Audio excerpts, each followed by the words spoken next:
Ya, sekarang saya bersama dengan Bapak Agus Prastudi selaku CEO dari PT Sinar Niaga Gemilang, Pak ya, Betul. atau SNG Logistik. Betul. Ya, terima kasih Pak Agus sudah menerima Trasgo Pak untuk bertamu di Sama-sama. kantor SNG Pak. Ya, sama-sama Mas Abdul. Terima kasih sudah hadir dan berkenan mampir ke kantornya SNG. Baik, menarik Pak terkait profil dari perusahaan Bapak, terlebih dari profil pribadi dari Pak Agus sendiri kan. Ya. Kita ketahui kan dari informasi yang kita terima bahwasanya Pak Agus ini memulai dari bawah nih.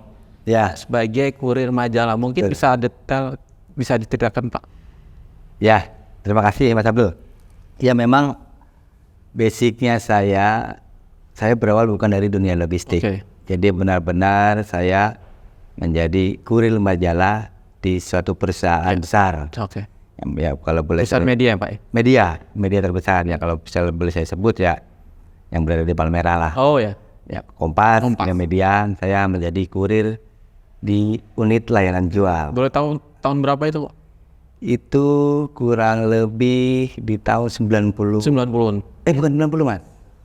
2000-an. 2000-an. 2004, 2005. Itu saya menjadi kurir untuk majalah divisi layanan jual. Lalu kurang lebih saya 2 tahun di sana, saya pindah ke kurir otomotif. Oke. Majalah juga, tapi masih di otomotif. Di sana ya saya kurang lebih hampir 5 tahun. 5 tahun. Jadi 7 tahun kurang lebih perjalanan saya menjadi seorang kurir. Kurir ini yang dimaksud ini pakai motor atau pakai mobil Pak? Motor. Pakai motor. Jadi saya mengantarkan barang-barang yang dibeli sama customer. Oke. Jadi perusahaan saya bekerja ini sudah melakukan secara buy online. Jadi ada marketing yang menerima orderan, lalu saya bagian untuk mendistribusikan pesanan tersebut. Itu untuk di tadi yang Gramedia di divisi layanan jual. Lalu kalau untuk yang di otomotif, majalah otomotif, saya mengantarkan itu semua dari surat, terus bukti iklan, terus ngambil materi iklan, segala macam lah kebutuhan untuk kurir-kurir kantor lah. Oke. Dan itu selama Pak Agus menjalani sebagai kurir majalah itu, Pak Agus mempelajari dia proses bisnisnya Ya. di sana gitu. Kalau saya mempelajari lebih detail, enggak. Tapi saya hanya mempelajari secara transaksi personal aja. Oke. Dan itu contohnya nih, saya disuruh mengirimkan majalah. Majalah itu untuk ke luar daerah. Misalkan bulan ini kantor saya sudah cetak majalah baru dan ini untuk kirim ke relasi. Saya selalu ngirim ke gerai-gerai retail. Contohnya saya sekarang JNE. Dulu masih Tiki dan JNE kurang lebih. Nah, disitulah saya mempelajari, saya ngobrol sama penjaga konter. Nah, penjaga konter itu sampaikan, saya sharing bagaimana bisa membuka ini dan apa benefit yang didapatkan dari sini. Lalu saya berpikir, loh, bagus ini. Bagus secara bisnis, karena setiap target ada persentase yang berbeda. Misalkan kalau nggak salah dulu ada penjualan 5 juta dengan komisi sekian. Lalu penjualan 7,5 juta atau 10 juta dengan komisi sekian. Nah, dari situlah saya pelajari pelan-pelan. Lalu saya coba beranikan diri untuk pinjam dana orang tua. Untuk apa? Untuk bangun buka mitra, buka gerai waktu nih. Tapi ya mungkin belum dapat rezeki dari orang tua. Akhirnya saya punya prinsip saya gini Mas. Sekelas apapun ekspedisi, kalau dia masih menggunakan pihak lain, seperti kayak pelayaran, penerbangan, terus kereta api, berarti masih ada peluang besar untuk ekspedisi kecil yang bisa tumbuh dan berkembang. Karena perusahaan-perusahaan besar pun nggak semuanya memiliki armada-armada besar seperti tadi, kayak kapal sendiri, pesawat sendiri, kereta api sendiri. Jadi saya berpikir, wah ini peluang di logistik masih besar, gitu sih. Oke, jadi persisnya Pak Agus terpikir untuk memulai bisnis itu di tahun berapa Pak? Jadi enggak serta-merta atau tiba-tiba saya harus mulai bisnis. Di tahun 2019 kalau nggak salah, menjelang 2019, 2010 lah. Itu saya diajak teman saya. 2009 maksudnya? 2009 ya, Ya, betul. 2009 2010 Mas. Iya. Saya diajak teman saya untuk ikut Oke. kerja di logistik Oke. ternyata. Lalu saya pikir saya beranikan diri untuk resign dari kurir majalah. Lalu saya coba, ternyata saya di sana tuh menjadi Oke. admin logistik. Jadi yang memberikan uang makan buat teman-teman kurir, lalu menerima hasil laporan kayak bon bensin, bon parkiran dan segala macam, tiket kecil lah kalau ibarat sekarang. Saya di situ kurang lebih 1,5 tahun. Tapi dalam perjalanan 1,5 tahun itu saya coba hire. Nah di perusahaan itu juga logistik itu saya coba buka gerai karena dikasih kesempatan untuk karyawan membuka gerai. Membuka gerai. Jadi saya coba berdua sama istri, waktu itu saya sudah nikah, baru-baru nikah, kita coba bikin gerai. Setelah bikin gerai Di rumah, di mana? Di rumah. Saya coba bikin gerai, saya pindah tempat untuk yang lebih enak buat berjualan. Di pinggir jalan itu ada di komplek di daerah Cipadu, saya coba buka gerai itu. Lalu saya secara pribadi market juga menawarkan ke teman-teman. Teman-teman saya pribadi. Karena kalau saya berjualan di situ ada komisi. Kalau nggak salah dulu 2% atau enggak 2,5% lah. Dari apa Pak tuh? Dari hasil omset. Dari omset. Ya, jadi saya berjualan. Secara gerai saya terbuka, terus secara pribadi saya gerilya teman-teman. Lu ada ini nggak? Ada kiriman nggak di kantor? Wah ada Gus, udah saya jemput bola, saya ngambil sendiri, terus bawa ke rumah. Kalau di rumah baru dijemput sama ekspedisi tempat saya bekerja. Seperti sekarang lah, misalkan kayak JNE ada gerai, ada yang lagi yang jemput lagi kan. Nah seperti itu. Hampir kurang lebih saya berapa tahun itu, dari 2010 5 tahun. 5 tahun. Saya jalankan itu, tapi dari 5 tahun itu nggak banyak customer saya Mas. Jadi tugas saya, pekerjaan saya, saya bagi dua. Anak saya di 2012 itu umurnya kurang lebih 3 bulan. 3 bulan. Istri saya paginya dia berjualan. Berjualan, kalau dulu dibilangnya es campur lah. Jadi setiap pagi istri saya subuh ke pasar, saya jaga anak saya. Setelah jaga anak saya, istri saya pulang, saya standby di pinggir jalan. Untuk apa? Beli es batu Mas, beli es batu yang kristal. Tapi kan yang sudah jadi kan, karena kalau harus ngisi kan repot juga anak saya kecil. Lalu jam 9 pagi setiap harinya saya sebar brosur. Itu di pasar Cipadu. Karena menurut saya tinggal di daerah sana. Pandangan saya, target pasar saya ini tekstil yang ada di Cipadu. Setiap hari saya coba keliling buat brosur, saya bagi-bagi. Ya hampir 1 tahun 2 tahun jarang ada yang kirim. Jadi saya bisa bertahan buat nafkahin anak saya dari saya berjualan dengan teman-teman. Ada yang sudah percaya, saya bilang saya sudah nggak bekerja tapi saya punya gerai, sudah bagus. Karena logistik ini menurut saya ini kepercayaan Mas. Sebesar apapun perusahaan, tapi kalau dia sudah nggak percaya, hilang itu. Jadi saya benar-benar jaga itu dari pick up barang, tracing, antar ke bandara, update, itu semua saya lakukan sendiri. Sama saya dibilang ibaratnya saya one man show lah. Lalu di 2014 saya coba beranikan tawarkan ke seorang pengusaha. Saya masih ingat banget itu, dia pengusaha pergudangan yang adanya di Sunter. Saya coba tawarkan proposal dengan harga saya nggak dilihat sama sekali. Dia cuma bilang, Pak Agus sudah punya legalitas belum?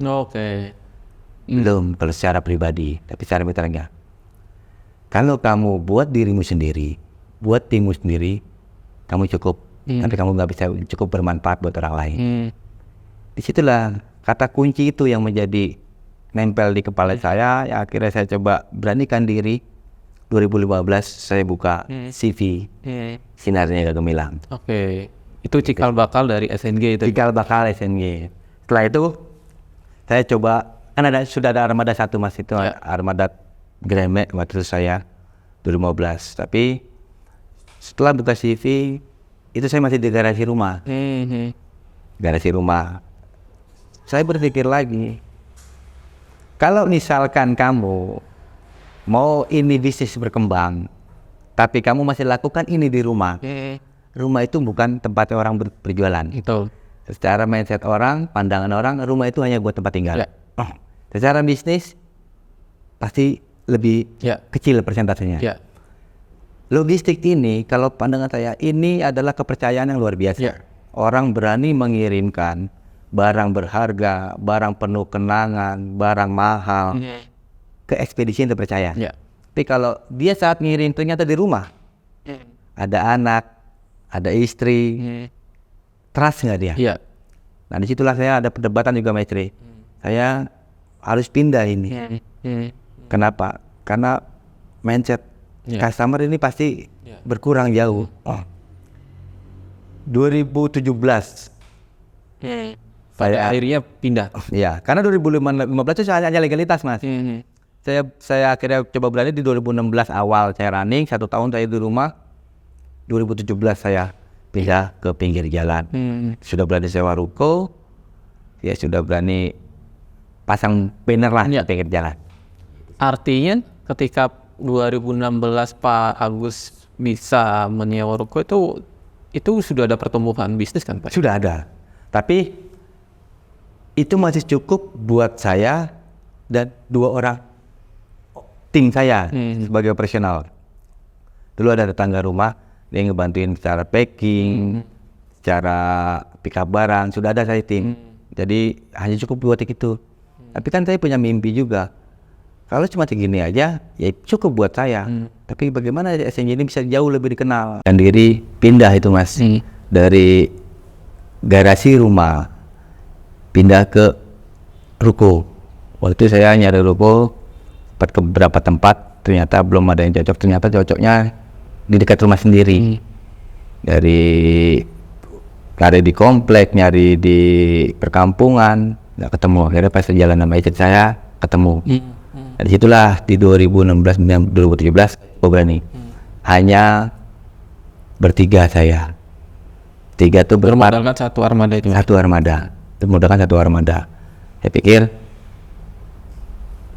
bukan untuk berjualan orang mengirim ke situ enggak, tapi kalau orang mau kirim ke tempat saya sudah siap, sudah bisa. Nah di situ saya coba pelan-pelan, saya masih tetap menangani customer teman-teman saya secara pribadi. Lambat laun, tapi itu lambat menurut saya mas. Jadi pekerjaan yang 1 bulan cuman 2 kali, 3 kali, kebanyakan saya kosong. Pelan-pelan saya dapat customer baru, nambah lagi. Saya harus dapat customer yang mendistribusikan barang-barang pecah belah, kayak misalkan piring, gelas, sendok dan segala macam buat ke hotel-hotel. Nah disitulah saya banyak belajar bermain dengan laut. Kalau customer pertama saya itu lebih intens ke udara, dan di laut lah itu saya pelan-pelan. Ternyata pandangan saya dulu ekspedisi laut dan darat tempat pesimis saya di laut, karena saya pikir ya harganya kecil, profitnya kecil nih pasti. Tapi ternyata enggak. Di saat barang itu banyak, profitnya sedikit, tapi dengan barangnya banyak gitu loh. Ya sudah pelan-pelan saya mendalami. Kurang lebih 2017, 2018 saya bergabung lah dengan IPCN. Oke. Waktu itu ketum saya saat ini Pak Beni yang menelpon langsung ke saya untuk bergabung. Karena pas di bulan tahun-tahun itu 2018 itu baru banget berdiri IPCN, dan disitulah kurang lebih 6 orang pengurus IPCN. Saya coba dikasih kesempatan untuk menjadi awal-awal saya ketua hukum mas, ketua bidang hukum. Lalu coba pegang ketua anggota dan ketua vendor sampai dengan sekarang gitu loh. Banyak ilmu dan pelajaran yang saya dapat di IPCN ini. 1, bagaimana saya harus berjualan secara online. Karena apa? Dulu saya nggak sama sekali paham tentang online, paham tentang Google, paham tentang iklan, nggak paham sama sekali.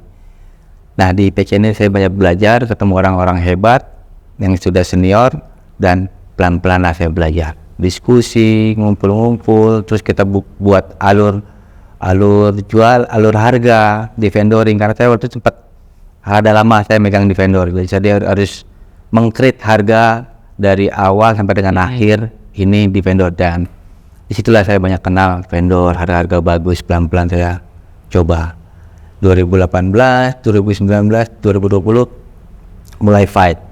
Dari tim saya cuman 5 bertambah 7 terus sampai dengan sekarang. Banyak pelajaran yang saya dapat di PCN, saya akui, dan SNG bisa gara-gara disupport teman-teman di PCN juga. Oke. Artinya titik balik SNG Logistik ini bisa tumbuh itu di 2017 ketika gabung IPCN, dan 2019 gitu ya? Ya, sebenarnya 2017-18 ini masih belum terlalu, Mas. 2018 ke atas pelan-pelan saya tumbuh. Saya banyak tadi saya bilang, saya apa yang dikasih masukan saya coba pikirkan, saya praktekkan. Oh, caranya seperti ini. Dan ketemulah gitu loh, ketemu saudara-saudara di daerah yang saya bisa saling support, dia ngebantu pengiriman saya, dipermudah, dikasih kesempatan lah buat disupport. Ya pelan-pelan saya masuklah ke ranah retail. Akhirnya customer saya yang lama itu sudah nggak ngikut ke saya lagi, dan saya fokus fight bermain dengan retail. Tapi retail itu ya banyak tantangannya, Mas. Bagaimana saya harus menghadapi customer yang personal, corporate, atau enggak benar-benar barang customer itu harus datang langsung. Saya tambah marketing 1, 2, lalu ya pelan-pelan saya coba bikin target.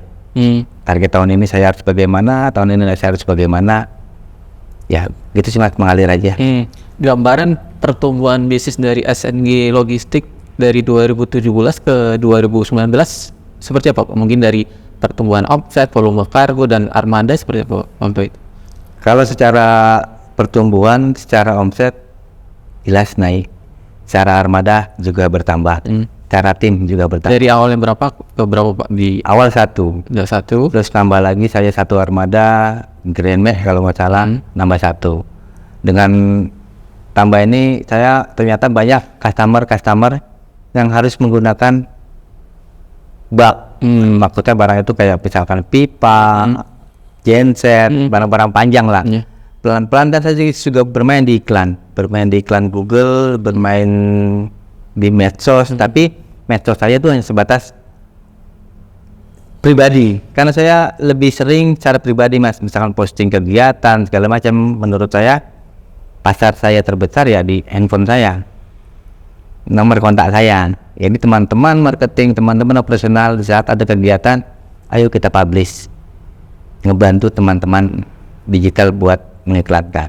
Tumbuh itu, Mas, pelan-pelan. Saya dari tambah 1, 2, 3, ya sekarang armada saya kalau untuk di dalam kota ya alhamdulillah sudah lengkap, karena saya kan nggak bermain dengan armada besar. Armada besar saya sedikit, Mas, cuma 1 untuk ke lintas Sulawesi. Nah di 2019 saya dapat support dari teman-teman, ayo lu menjadi spesialis. Apa nih spesialis menurut saya, Kak? Jadi saya harus punya apa ya, keunggulan. SNG kalau semua buka general semua juga bisa, tapi akhirnya saya didorong teman-teman BCN, udah deh lu buka Sulawesi. Ada Sulawesi itu ya itu akhirnya mau nggak mau fight. Secara digital saya harus fight, misalkan di concernnya digital fokusnya buat bangun Sulawesi aja, branding Sulawesi aja, cara biaya juga harus fight, fokus ke sana. Lama-lama tumbuh itu pelan-pelan. Orang saya masih kirim seminggu 1 kali, masih ada yang kirim, lama-lama semakin banyak, pengiriman saya juga semakin harus lebih cepat dong. Seminggu jadi 2 kali. Tunggu, berpikirlah saya, kalau seperti ini terus, dari seminggu sekali ini saya sering terlalu lama, Mas, jaraknya. Terlalu lama, misalkan Sulawesi bisa 15 hari, ke Sulawesi bisa lebih dari 20 hari, karena waktu itu saya hanya mengandalkan armada truk. Armada truk yang harus masuk via Kaparoro. Mau nggak mau harus berpikir bagaimana saya nggak harus tergantung dengan Roro. Saya coba buka lah pola kontainer.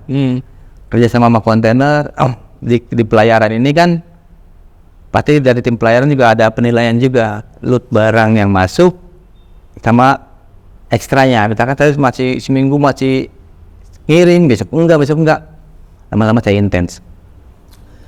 Penuh nggak penuh, siap nggak siap, kita harus berangkat. Karena kalau saya harus bersaing dengan harga terus, saya nggak bisa tumbuh nih. Bergeserlah pola bisnis saya dari retail, perang harga, saya coba turunkan harga. Di saat saya mau bersaing menjadi vendor, kita harus memberikan keunggulan, Mas. Tentu, hargamu bagus nggak di sana? Kalau hargamu nggak bagus, orang ngirim sekali, oke. Tapi dengan barang-barang yang nggak besar. Tapi kalau hargamu bagus, orang bisa ngirim berkali-kali dengan barang-barang yang besar. Lalu saya coba ramu lagi, saya berarti kalah di harga pelan-pelan saya rubah. Sudah menurut saya bagus harga, janganlah kalah sama di layanan. Pemberangkatan harus lebih cepat, update status harus lebih cepat. Nah, inilah divisi-divisi ini yang timbul pelan-pelan. Divisi monitoring, terus tim digital harus lebih bertambah. Disitulah saya fokus, Sulawesi ini harus saya unggulkan, dan di 2022-2023 saya beranikan diri untuk buka cabang SNG Sulawesi sendiri. Oke, di 2023 awal kalau nggak salah SNG sudah ada di sana. Sebelumnya disupport sama teman-teman dari PCN yang berada di Sulawesi. Situlah bersaing. Sekarang kalau saya berpikir, kalau kita mau bersaing dengan harga terus, nggak ada habisnya, Mas. Saat barang kita banyak, profit kita nggak ada. Tapi kalau harga kita terlalu tinggi, barang kita sedikit, profit ada tapi sedikit. Nah, sekarang SNG di 2024 ini saya harus bisa lebih bermain ke layanan. Nanti kita bahas tentang layanan. Oke. Tadi disampaikan Pak Agus ini kan banyak disupport dari PCN, Pak. Mungkin Pak Agus bisa kasih profil singkat tentang IPCN ini apa, Pak, mungkin ke audiens yang belum tahu ini. Ya, IPCN ini adalah organisasi, Mas. Organisasi yang di dalamnya ini orang-orang yang bergelut di bidang logistik. Itu bisnis saya ya. Singkatan IPCN ini Ikatan Pengusaha Kargo Nusantara. Ini berdiri di 2018. Kurang lebih sekarang sudah hampir 6 tahun. Dan ini di 2004 ini periode kedua. Pertama 2018 sampai 2001 kalau nggak salah. Ini ketua umumnya Pak Beni Syarifuddin. Dan sekarang beliau tetap menjabat, terpilih juga menjadi ketua umum. IPCN ini adalah organisasi yang membantu teman-teman di daerah untuk mengirimkan barangnya dari kota mereka sampai dengan tujuan. Nah, di IPCN ini semua harga itu dibuka flat, jelas. Dari harga, contohnya saya mau ngirim barang ke Jakarta, Balikpapan. Jakarta, Surabaya sudah ada vendornya dan sudah ada harganya berapa. Surabaya ke Balikpapan sudah ada vendornya, sudah ada harganya. Apa ya, IPCN ini kalau saya sih secara ngirim barang sama teman-teman IPCN ini trustnya luar biasa, Mas. Karena apa? Yang masuk ke IPCN kita kenal. Kita sering ada perkumpulan, kita silaturahmi dari teman-teman di daerah, kita kumpul, kita ketemu langsung ownernya. Karena yang bisa masuk di IPCN ini hanya owner, hanya namanya yang tercantum di legalitas perusahaannya. Jadi saya lebih enjoy, dan ada masalah apapun bisa diselesaikan dengan baik di IPCN. Kurang lebih sekarang 200 orang anggota IPCN di seluruh Indonesia. Gitu. Artinya dari Pak Agus ingin mengatakan bahwanya pertumbuhan dari SNG Logistik sampai hari ini ada kontribusi ketika ada di IPCN ya? Ya, saya akui kontribusi IPCN buat SNG ini besar. Contoh, kalau saya mungkin nggak bergabung di organisasi IPCN, saya nggak kenal teman-teman yang ada di Aceh, yang ada di Papua, yang ada di Medan, Kalimantan. Oke, saya kenal, tapi hanya kenal sebatas teman di medsos, teman di WhatsApp grup, hanya sebatas itu, Mas. Tapi di saat kumpul di PCN inilah yang bisa menggabungkan teman-teman dari luar daerah bisa berkumpul bersama-sama di satu tempat. Itu di acaranya PCN. Dan disitulah kesempatan saya buat silaturahmi. Oh, saya nggak perlu lagi pergi ke Papua, saya nggak perlu lagi untuk mengunjungi teman daerah, saya nggak perlu lagi pergi ke Medan, saya nggak perlu lagi pergi ke Kalimantan, Sulawesi. Di sini teman silaturahmi yang murah, menurut saya murah. Saya bisa bertemu semua teman-teman PCN dengan tujuan yang sama. Nah, disitulah pelan-pelan saya ngeliat, wah, akhirnya terbentuklah harga-harga bagus di PCN, harga-harga yang menurut saya masih bisa berjualan dan bersaing di dunia logistik. Ya, dari 2015 sampai mungkin hari ini kan kita lihat ini kan kantor baru ya Pak. Ada banyak transformasi yang dilakukan dari ASG Logistik. Mungkin bisa cerita Pak sampai akhirnya sekarang di menempati kantor baru ini di mana Pak?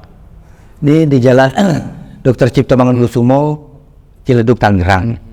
Jadi bisa ceritakan perpindahannya dari mungkin kantor lama ini apa saja yang mungkin transformasi yang dilakukan?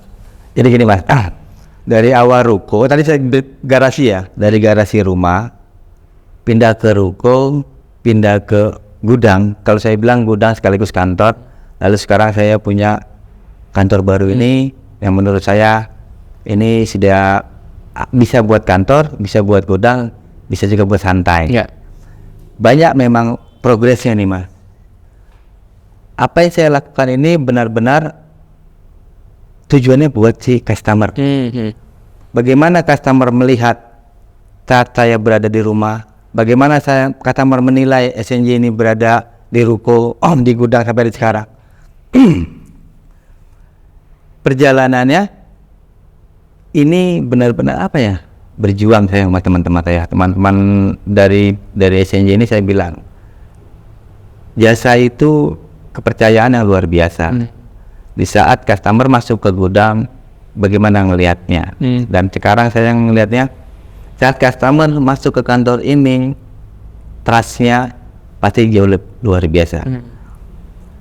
Karena apa? Saya pengen customer yang kesini ini benar-benar terlayani dengan baik gitu loh. Jadi adanya tempat buat istirahat, adanya tempat buat santai, ada tempat buat benar-benar melihat progres ekspedisi pengiriman barangnya. Apa saja yang dirombak Pak dari kerjanya? Nah ini mungkin dari kultur perusahaannya, sistem kerjanya gitu. Kalau dari kerjanya, saya semua mengupdate dengan sistem Mas. Contoh gini, banyak pola yang saya rubah dari alur kerja dari konvensional menjadi digital. Contohnya, dulu saya bermain main update status by phone. Pak, barangmu sudah sampai ya. Ini fotonya secara personal. Tapi saya sekarang melayani customer tanpa customer tanya, tanpa customer bingung untuk melihat posisi barang dia. Kita sudah updatekan secara digital. Contoh, barang saat terpick up, barang saat terpramanifest, barang saat berangkat, barang sudah sukses delivery, barang sudah terima, semua sudah masuk di handphone customer. Sudah ada notifikasi. Sudah ada notifikasinya. Secara trust, customer dapat dari sistem. Lalu customer juga diinfo juga dari marketing kita. Jadi saya lebih pelan-pelan saya meningkatkan pelayanan. Jadi untuk harga-harga yang saya harus berperang di harga-harga murah, saya lebih mundur sedikit ke belakang, tapi harus bisa bersaing. Tapi kalau sudah layanan ini yang lebih saya unggulkan, kata dengan layanan misalkan saya bisa jemput pick up, saya bisa packing kayu, saya berikan free gratis wrapping, menurut saya ini menjadi benefit juga buat SNJ. Barangmu apa Pak? Kardus. Oh ya sudah, gratis ya Pak di kita buat wrappingnya. Gitu. Jadi ada benefit tersendiri. Pak, kalau sudah di SNJ, nanti kalau ada keluhan apapun, misalkan dari sistem Bapak belum puas, kita 3 buka layanan. 1 di website website kita juga pengembangan website juga luar biasa Mas. Misalkan dari 2018 ke 2021 nih saya create website terkait cek ongkir. Dulu mungkin di tahun-tahun segitu masih sedikit Mas, mungkin masih baru sekelas JNE aja, dan tracingnya itu lebih detail. Di pickupnya terlihat ada fotonya, saat di perjalanan terinfo, saat sukses delivery juga terinfo, ada foto dan langsung masuk ke handphonenya si customer. Layanan dari sistem saya pelan-pelan saya tingkatin, brandingannya saya tingkatin, ya pelan-pelan hasilnya mulai dikenal. Tumbuh gitu aja sih Mas. Keluhan-keluhan customer itulah yang membuat saya, Pak barangmu lama banget, saya harus memperbaiki berarti lead time saya. Pak ini posisinya di mana? Saya harus memperbaiki berarti sistem update saya. Pak ini barangnya kok pecah? Saya berarti harus memperbaiki cara operasional saya bekerja untuk terkait packing kayunya. Ya pelan-pelan sedikit-sedikit saya memperbaiki tim, membuat SOP itu lebih tinggi terkait dari info dari customer. Karena yang masukan dari customer itu ada real yang benar-benar dirasakan sama si customer. Dan itulah saya pelan-pelan dari sisi artinya dari sisi beberapa proses bisnis sudah mulai terdigitalisasi Pak ya. Oke. Ya dulu awal saya coba ini Mas, awal dari udara balik lagi terus main ke retail. 2021 saya coba bangun divisi corporate and project. Nah disitulah saya coba lihat persaingannya, retailnya bagaimana, corporate-nya bagaimana. Dulu hampir 80% saya retail. Lambat laun ke sini corporate itu pun mulai sudah bisa menyaingi. Jadi barang corporate itu bisa sudah hampir sama kayak barang retail. Kalau saya fokus di retail aja memang sih, tapi saya nggak bisa mengikat secara corporate. Barang kalau corporate kita sudah misalkan sudah bekerja sama dengan satu distribusi barang, dan itu terus menerus yang itu bisa membuat saya bisa lebih besar. Barang retail buat menghidupi corporate, buat menghidupi retail. Oke. Sampai hari ini untuk pertumbuhan armadanya berapa unit? Kurang lebih 17 ya. 17. Oke. 17, tapi saya sebar itu. Saya sebar di cabang. Saya saat ini punya cabang Solo, Surabaya, sama Makassar. Jadi saya sebar itu, saya bagi-bagi. Walaupun nggak banyak. Solo, saya buka Solo, tujuannya apa? Ya untuk lebih cepat aja saya mendistribusikan barang ke vendor-vendor area Indonesia Timur. Nah karena SNG ini lama-lama terkenal, lebih dikenal ke area Indonesia Timur. Karena menurut saya Indonesia Timur ini peluangnya masih besar. Jadi pada saya harus fight bermain di Jakarta dan Sumatera. Oke. 17 itu kan tentu ketika ada demand tinggi kan harus mau nggak mau harus berkolaborasi ya Pak? Ya. Berkolaborasi dalam apa nih Mas menurutnya? Untuk maksudnya untuk meneruskan pengirimannya atau menggunakan unit perusahaan lain misalnya. Ya. Memang kalau saya Armada 17 ini benar-benar saya fokuskan buat dalam kota Mas. Dalam kota. Jadi saya SNG sendiri enggak menerima sewa tracking luar kota. Saya pun ke Surabaya, saya masih menggunakan rekan vendor. Istilahnya teman-teman di PCN lah. Buat ke Surabaya, buat ke Kalimantan masih. Tapi hanya untuk Sulawesi aja. Saya menggunakan Armada Fuso dan Cold Diesel ini yang masih nyebrang via Kaparoro. Tapi ada juga kontainer yang buat jaraknya terlalu jauh, jadi seminggu bisa 2 kali. Kalau saya harus menunggu dari Kaparoro, seminggu cuma 1 kali, lead time terlalu lama. Tapi kalau untuk di daerah, saya masih menggunakan teman-teman di daerah. Dan IPCN inilah yang bisa memperbatkan nih. Oke. Tahun ini apakah ada pengadaan baru lagi Pak dengan Armada tadi ya, permintaan? Kalau tahun ini saya ngonsep terkait masalah alur kerja. Gitu kan. Jadi kalau masalah pengadaan, menurut saya sebelum berpikir dulu, karena Dari tahun 2023 kemarin saya konsen buat ngebangun kantor ini Mas. Hampir kurang lebih 8 bulan fokus saya benar-benar di kantor. Dan di awal 2024 ini saya sedang mendevelop alur kerja yang baik. Misalkan tim operasional saya harus bertambah. Next saya ke depan SNG coba buka 24 jam. 24 jam tapi hanya operasional dulu di jam malamnya. Lalu di tim monitoringnya ini lebih detail nantinya. Jadi ada monitoring laut, ada monitoring via darat. Marketingnya pun nanti bisa lebih bertambah. Digitalnya lebih bertambah. Ya kekuatan tim lah intinya. Kekuatan tim di 2024 ini saya harus mendevelop lebih baik. Tadi dari sisi jaringan distribusi tadi di Sulawesi, Solo, Surabaya Pak? Ya, pandangan saya trisulanya logistik itu 3 Mas. Jakarta, Surabaya, Makassar. Karena pot-pot besar lah. Dari sinilah 3 pot ini yang bisa meneruskan ke seluruh Indonesia. Pandangan saya ya. Saya buka di Surabaya, ini bisa meneruskan ke Indonesia Timur, Kalimantan, Papua, Maluku, dan NTT. Seperti itu. Lalu kalau saya buka di Sulawesi, saya bisa membesarkan misalkan buat ke all Sulawesi, Ambon bisa dari sana, Papua juga bisa dari sana. Jadi menurut saya tiga ini di tahun ini cukuplah. Tinggal saya menguatkan bagaimana di 3 kota ini saya bisa berjualan lebih baik lagi di kota-kota Surabaya dan Makassar. Ada rencana ekspansi berikutnya mungkin Pak untuk kota keempat setelah 3 ini? Saat ini belum.